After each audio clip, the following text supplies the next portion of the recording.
I'm Jessie Opoyan, and this is Wedge Issues, a Cap Times podcast about the 2018 elections in Wisconsin. Wisconsin's partisan primary is fast approaching on Tuesday, August 14th, and I'm going to be honest with you guys, I'm really tired and looking forward to getting on the other side of this, and I bet all of you are too, especially those of you who are following this as closely as I have been.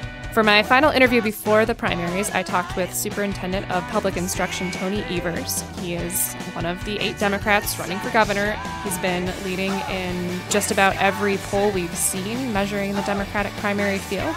First, we're going to round up the news from the week, then tune in for my conversation with Tony Evers.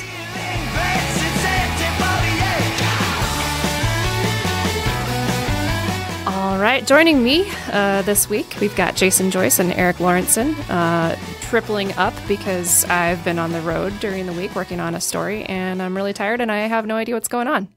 Hello. These people do. Hello, tired Jesse. Yeah, thanks for stepping up.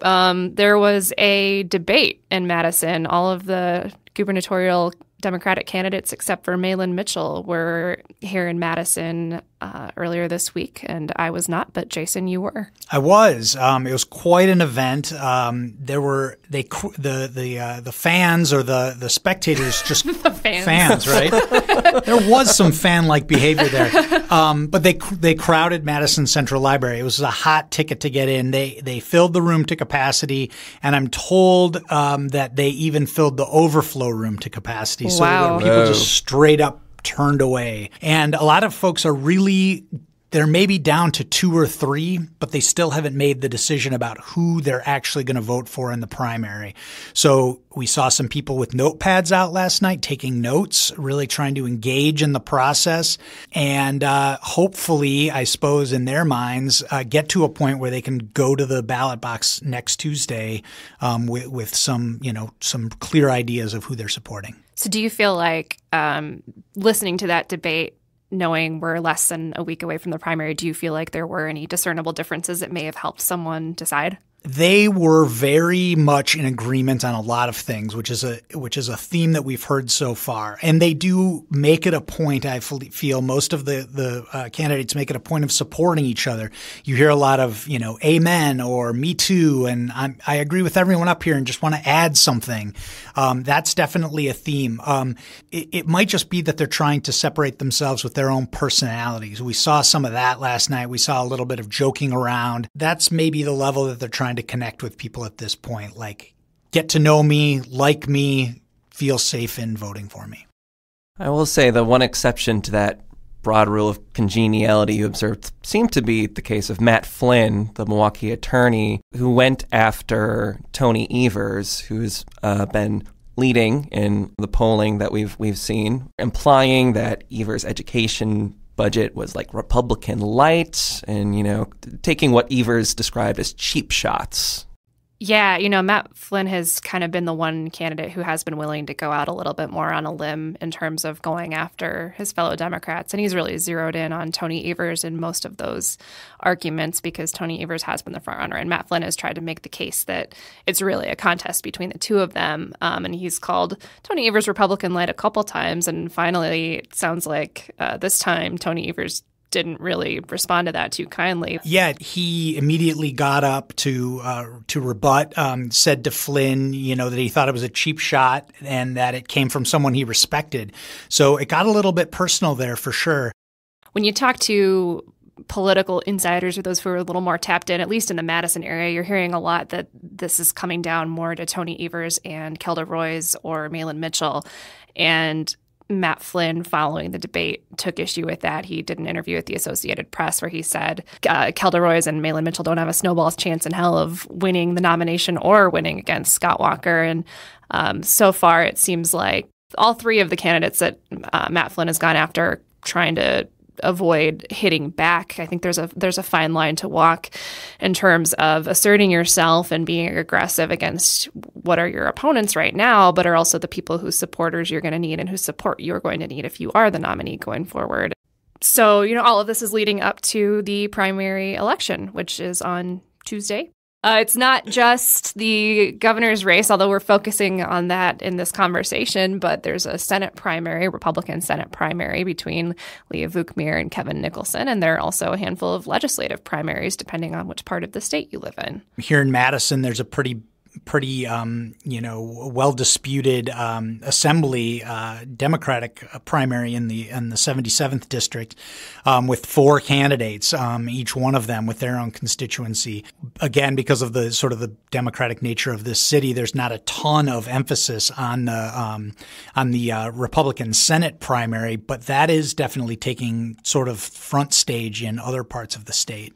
Yeah, and we've seen, I think, in recent weeks that get a little bit more heated and more contentious, really coming down to more of a question of were you with Trump and how long were you with Trump as a Republican nominee? And I think both candidates are trying to make the case of aligning themselves with the president. Yeah, Jesse, you did mention that, I mean, historically speaking, and this is not really surprising, turnout historically for a primary during an off year is not great. Yeah, on not average. Presidential year, that is. Right. The Wisconsin Election Commission sent out some numbers this week. On average, over the last decade, turnout for the state's partisan primary has been 15.23% of the voting age population. So not the numbers that anyone would like to see.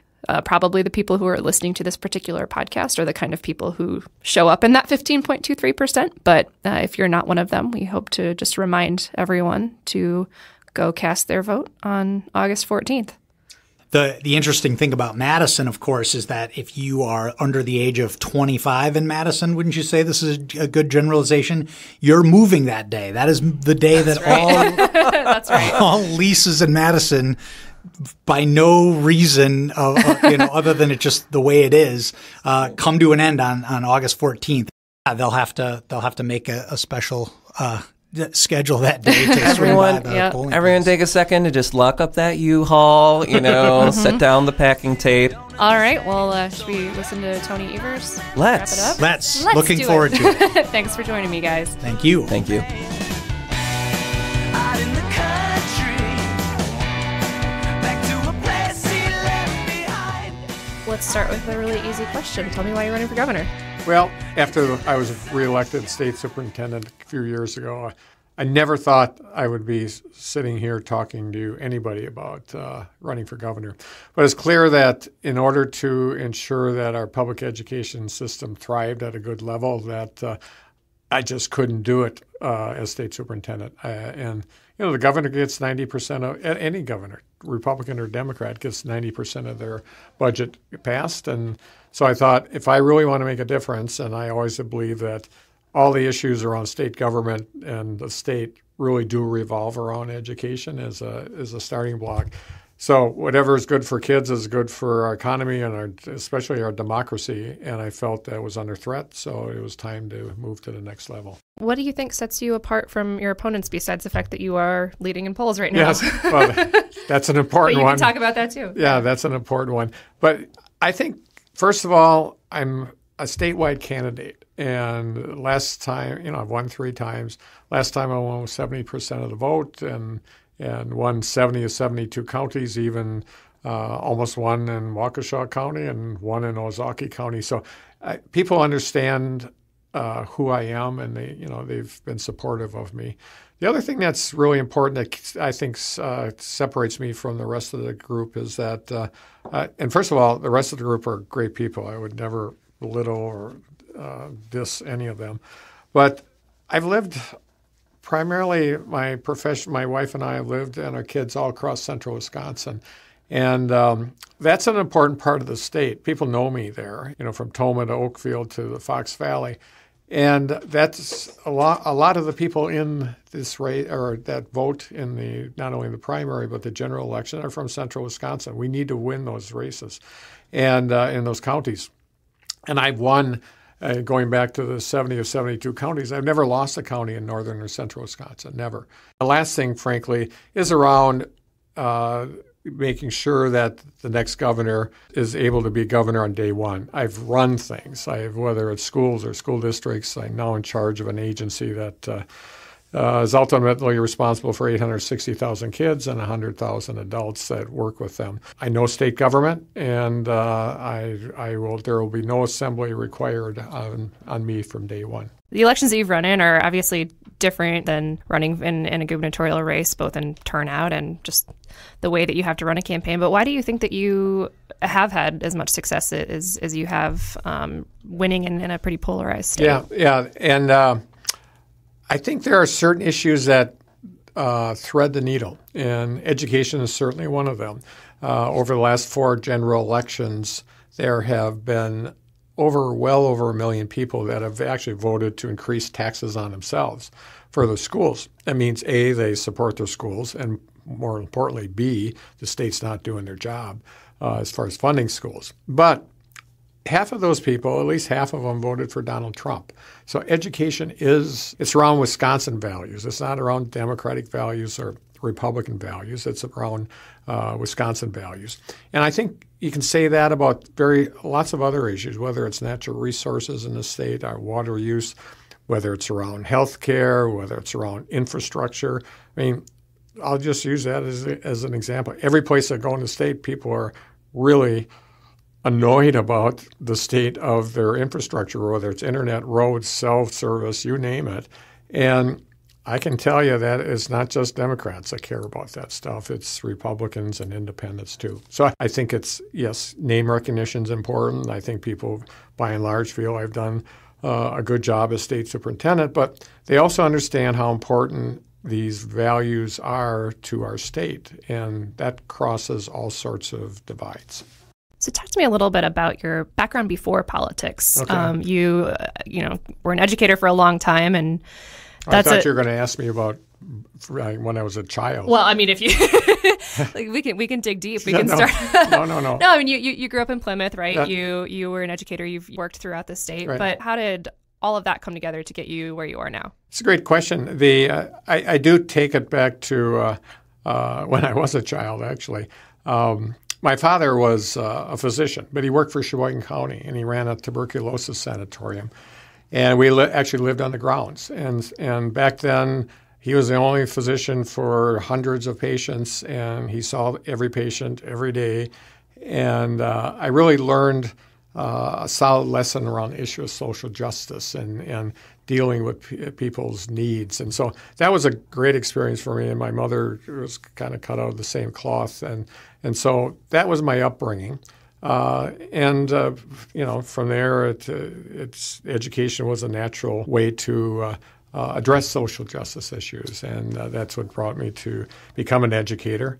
I am proud to be a progressive from Plymouth. It's for those who listen to this, it's the cheese capital of the world. In case no one else knows, actually, there's there's a connection with Donald Trump there now too, because his tariffs are absolutely devastating the folks that make and process cheese in our state, including my friends in Plymouth. But had met my wife in kindergarten. Our first date was junior prom. All that is true. When I say that, people's eyes start rolling, but that's the way it works. We have 3 kids, 7 grandkids, and we're Wisconsinites at heart. So in the last month or two, really, as you've continued to lead in the polls, Scott Walker started calling himself the education governor, which you don't seem to be too impressed with that. Yeah, it's a joke. First of all, this year notwithstanding, and I have to say this year, he, for all intents and purposes, adopted my budget. And when I proposed that budget to him, I never at any time thought this got us back to go when he first got in office, when he took hundreds and hundreds and hundreds of millions of dollars out of the public school system. So, yeah, it was a good budget because it was mine, but we are nowhere near where we should be. So I'm looking forward to not just submitting my new budget to Governor Walker. I'm looking forward to submitting my new budget to me. And I think I'll have a better chance of getting in governor's budget. Oh, maybe. Yeah, maybe. One would hope. I think that's going to be, if you are the candidate to face Governor Walker in the fall, it'll be interesting to see how education's discussed because you have had to work with him, on the last few years. So how do you draw the contrast of what you've been able to cooperate on, what you've been able to work together on, and show that, what you would do differently? Certainly. And a lot of those issues that we actually worked together on were issues around like dual enrollment things and career and technical education, making sure that kids continue to have lots of options available to them, especially at the high school level. And so that was good education. So I'm not afraid that I cooperated and worked with him on those issues. But the fact of the matter is, I have a K through 20 experience. I'm also on the Board of Regents of the University of Wisconsin system and the Technical College System Board. And just looking at the funding piece, it's been traumatic for all three of those organizations. We've gone from a 50% support for the students in the higher University of Wisconsin system to 15. We're pushing some of our outstate campuses to become, dropping the humanities, for God's sakes. We have to change things so that we have good values around what's important going forward. And if he's bold enough to make that anointment of himself, he'll probably be calling himself the environmental governor too, which would be equally ridiculous. Whether it's your time as state superintendent or your time in the classrooms, can you name some of your professional accomplishments that you're particularly proud of? Absolutely. I was the author of sparsity aid. When I was deputy state superintendent, I proposed it on behalf of State Superintendent Burmester to the Rural Advisory Committee. They endorsed it, and it became law. And it continues to be a huge funding source for rural schools. I would say some of the other areas that I feel good about, and it's areas where we need to make significantly more progress, but we have made some progress in some of our urban areas that is bearing fruit, and it's through our investments of discretionary funds that we have at the department with Milwaukee Public Schools and other urban areas. Do we have a achievement gap problem in the state? Yes, we do. A lot of it's related to issues of race and poverty, and some of that is frankly outside of the K-12 arena. But we've done some really unique and strong things with our urban districts as it relates to professional development. So the biggest attack on you so far from Republicans has been this case a few years back with the middle school teacher in Middleton District who was viewing pornography at school. His license was unable to be revoked, and he was reinstated. You got into a dueling billboard war with the Republican Party recently over this. Go figure. Can you just talk a little bit about what that case was like from your perspective, from DPI, and what's changed since then? And that was a very difficult case. I mean, clearly people of Wisconsin and me as state superintendent don't want activities like that going on in the schools. But the fact of the matter is the way the law was written back then, it didn't allow me to revoke that license. And so we didn't. But then we worked hard with the legislature to make the changes necessary so that we toughen that up. And I did my job. So it's interesting to be able to criticize me for doing my job, but I have to follow the law too. But we change the law and we move on, and we're continuing to revoke licenses at the state. And people that aren't thinking through this real carefully, the number of revocations as compared to the number of teachers in the state of Wisconsin is minuscule. And our teachers are good, solid professionals, highly qualified. And however, when someone is acting in a way that's going to be detrimental to the health and safety of kids, we're going to take action. And that's what we do. You talked in your convention speech at the state convention about healthcare. Your line was, you beat cancer and you'll beat Scott Walker too. Right. How's your experience with that shaped the way that you're running for governor now? Yeah, that's a great question. I can never overestimate the impact of beating cancer has on my life.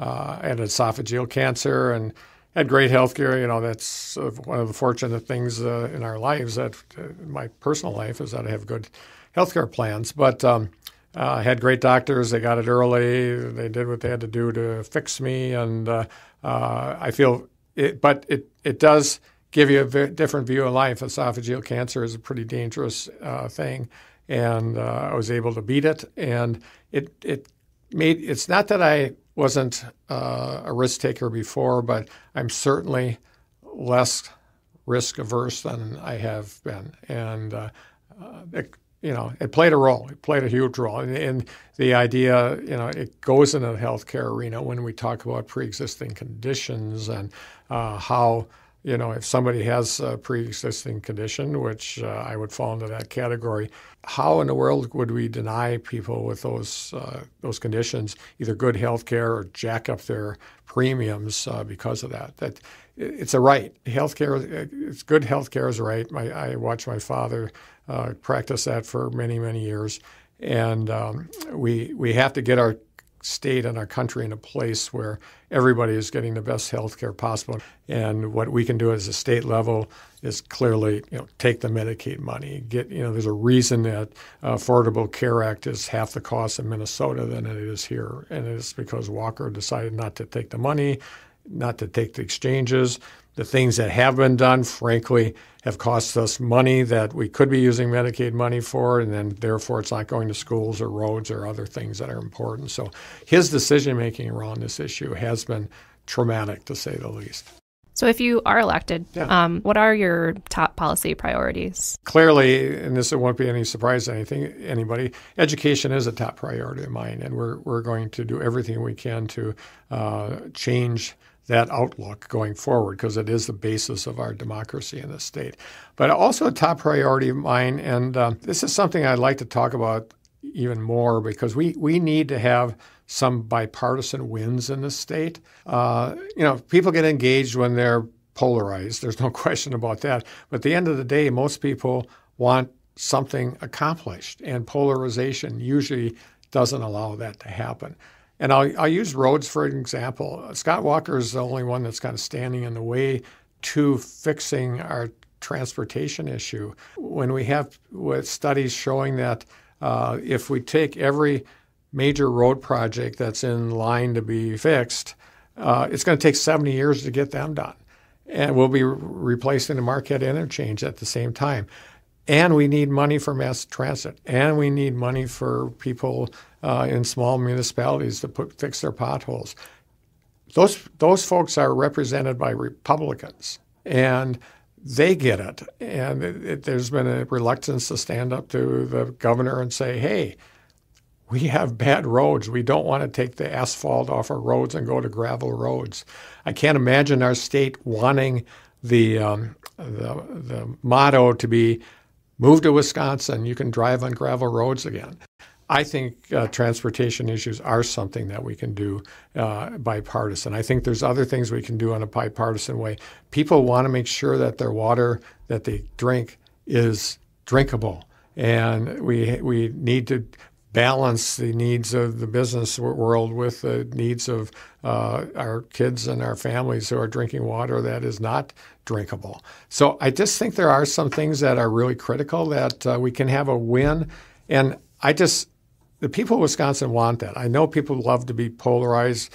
Lord knows that Donald Trump's given us all sorts of things to be polarized about. But at the end of the day, most people just want things fixed and running correctly. And I think that's a priority for me too. Can you name something or some things that Scott Walker's done well while he's been in office? He has, I'll use things that he's worked with me on.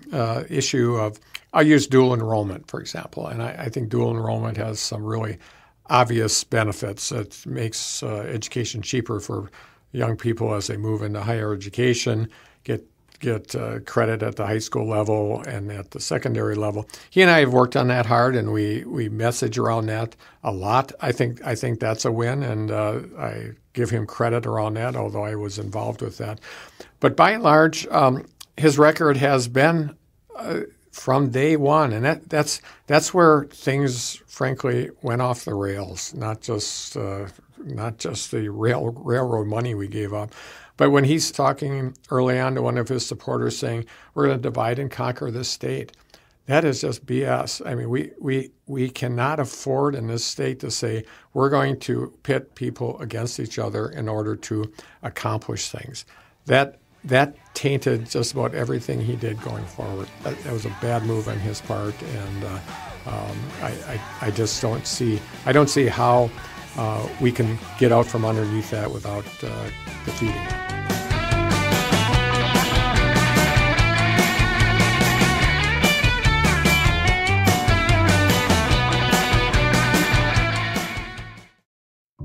I care about this state deeply, and these issues are going to be with me for a long time. Us talking about a 5-year plan is not helping me. It may be fine for you, but it's not helping me. Now, whether they're from the community, I don't care. Whether they're from space, I don't care. As long as they can provide the best visual experience for Madison. Keep hope alive. Keep hope alive. These are Cap Times Talks, smart conversations about big topics in Madison. Look for Cap Times Talks on iTunes or anywhere else you find podcasts. Are you ready to move into the fun part of the interview? Oh, sure. All right. Yes. This is lightning round style. Well, the other stuff was fun, It's too. fun, too. Yeah. That's good. That's good. Yeah. Okay. What's your favorite Wisconsin beer? I would have to say Miller Lite. I know there's all sorts of craft beers out there, but Yeah. I was born and raised in a different time. There were no craft beers back then, and so I'd say Miller Lite. All right. What's the best advice that your parents or someone who was important to you gave you when you were growing up? I would say I'm going to talk about my favorite teacher. I know this is lightning round, but That's okay. It was a high school teacher that most people thought he was kind of a difficult person to deal with. I really enjoyed him because he was a history teacher at the high school level, and he taught students how to think like historians, and I'll never forget that because it's easy to look at these different content areas or different things as separate, but he helped me connect the dots between history and biology and all these other things. So the idea of connecting the dots, I think, was a really good lesson for me to learn, and I still use to this day. So this is less of a lightning round question, but you met your wife in kindergarten. Yeah. You went on your first date to junior prom. Yeah. What happened in between? What was the courtship? It was a long courtship. very long courtship. She didn't like me much between kindergarten and junior and high school.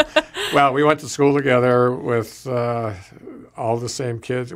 We go back to we've been to every class reunion every 5 years in Plymouth, and so we just known each other forever. We went to school together, and it took the courtship was a long. Arduous affair for me because it took me, dozens of years to get her to actually go out on a date with me. But it's been good. She's been a huge rock for me in my life, and she's a major reason for our kids being so great and our marriage lasting for so long. How long have you guys actually been married? Oh, gosh, you have to ask that. I was married in 1972, so we can do the math. Sure. It's a bunch. And we've been, just as an aside, we've been to every state fair for the last 51 years. Wow. Yeah, it's probably the only thing. I mean, we're not big on traditions, and that is one of the few traditions we have. What are your must-sees or must-dos at the state fair? Oh, watching kids exhibit their animals. Absolutely. Last year, it was amazing. First time I've ever seen it. There's young people showing, it was a swine competition, and they're showing their pigs, and they had cognitively disabled adults paired with each kid. And the kids were and the adults were showing these animals together, and it was just like, yeah, this is a good thing to watch. What's your favorite concert that you've attended? Oh, there's some that I'm really angry with myself for never attending. Janis Joplin was one of my absolute favorite musicians. A couple times I've had an opportunity to go see her, and I never did. We did go through a country western period of our lives together where I'd say about a dozen years we were country western fans, and we saw Reba McEntire probably 2 or 3 times. Yeah. Extraordinary talent and just a fun concert. And that's been the fun thing. We've morphed into different music stuff over time, and it's been good. From Janis Joplin to Reba McEntire. How about that? That's pretty good range. Yes, it sure is. No longer so into the country western stuff, or just not so active? No, it just it became too big. When we enjoyed it, it wasn't a big thing, and now it's like this huge mega entertainment industry. So, no, we're into pretty much listening to oldies, frankly. Back to Janis. That's all right. Yeah. Do you have any pet peeves? When people talk around an issue instead of talking directly around an issue, I can remember at one point in my career, I'll try to be vague around this so the person I'm talking about doesn't reflect my comments upon my comments. But she had this innate ability to talk around an issue when somebody asked her a question. I said, hey, you have to realize that when you do that, people just assume you're lying because they can see around you're not directly answering a question. And so that is continuing to be a pet peeve, and frankly, that's one of the problems of politicians in general, is they talk around issues instead of directly. Yeah. Do you have a political role model or role models? Yes. And this is going to sound odd, but as much as I hated our incursion into Vietnam, Lyndon Johnson is a hero of mine. I mean, he took a very difficult issue of race and poverty in this country and made it as his own, was bold about it. I remember when he signed one of the civil rights laws, he correctly said, this will lose the South to the Democrats, maybe forever. And it just took a lot of courage for him to do it. Clearly, he made some horrible foreign policy mistakes, but he is somebody that I view as a role model. Another one from the education world is Albert Shanker. Actually, he was the president of the teacher union president from years ago. He had this really good ability to be strident around the things he believed in, but he also was one that was able to, at the end of the day, if he felt he could make some progress, he could find common ground, he would. And I think that's a really important characteristic, and I hope at some level I do the same. So you grew up in Plymouth. Yeah. You live in Madison now. Yeah. And you live elsewhere throughout the state. Right. Is there a place in Wisconsin that you feel most at home? Oh, that's a great question. I can't say that because every place we've lived, it's been our favorite place. And, clearly living in Madison now, it's fun. Both Kathy and I like to ride bikes. There couldn't be a better place to ride bikes in the state, I would guess. But we lived in Oshkosh. I thought that was a great place to raise kids. Our kids went to high school there, had great restaurants, Tomah. No, we fully engaged in every place we lived, and I think that's the important thing. Running a campaign is stressful. Running a statewide agency, also stressful. Right. What do you do to relax? Ride bikes. Yeah, I would say ride bikes. Yesterday I had like this 45-minute slot where I was at home and Kathy happened to be home too, so we walked the square, went up to Monona Terrace, and getting exercise is really important, and not just for physical but mental too. So I'd say that.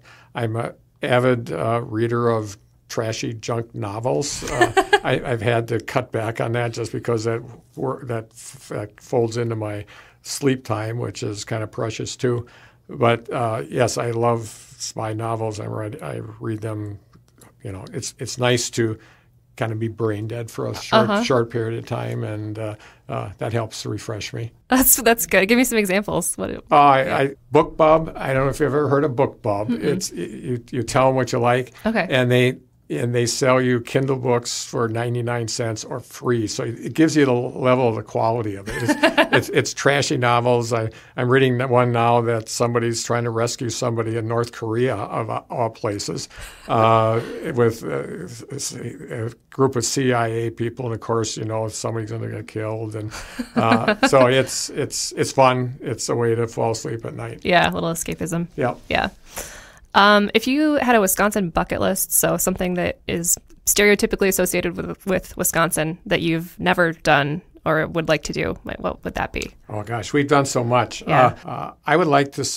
I do spend a lot of time in my professional life in northern Wisconsin, but Kathy and I have never really spent a lot of time recreating there together. We've never done any bike trails up north, and I know that would be a fun thing to do. So we've been all over the state in other ways, but our biking is usually local. It'd be nice to slap them on the back of the car and go up north. Yeah, it's a good idea. Okay, you ready for the last one? Sure. This is a lot of pressure on you coming from the cheese capital of the world. Yes. Favorite Wisconsin cheese? Oh, my gosh. I will say Munster.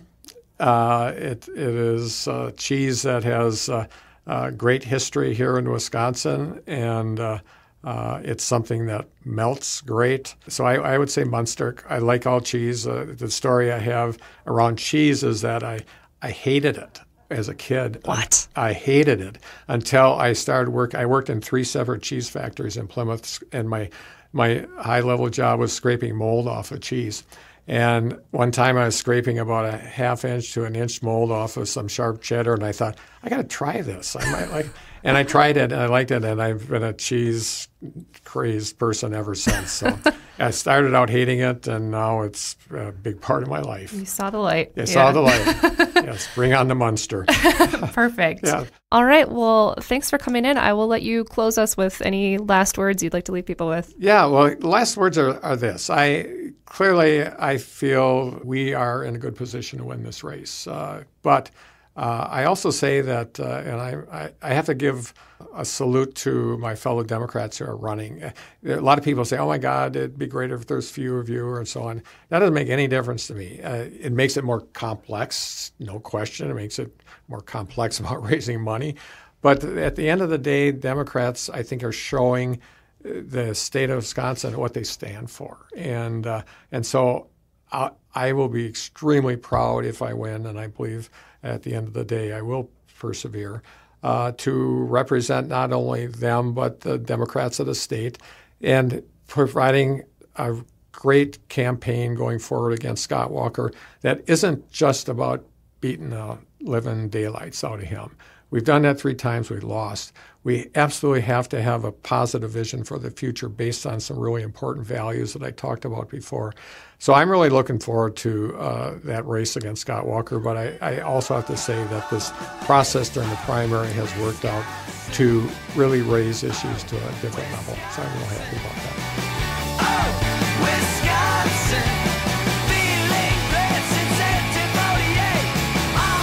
Thank you for listening to Wedge Issues. Our theme music is Oh Wisconsin by Loxley. We'll be back every Friday with new episodes, so make sure you're subscribed wherever you get your podcasts. And if you have any feedback or suggestions for us, you can leave us a rating or review. Tweet at me at Jessie Opie or email me at jopoien@madison.com. We'll be back next week to talk about the results of the August 14th primary elections, so don't forget to go vote.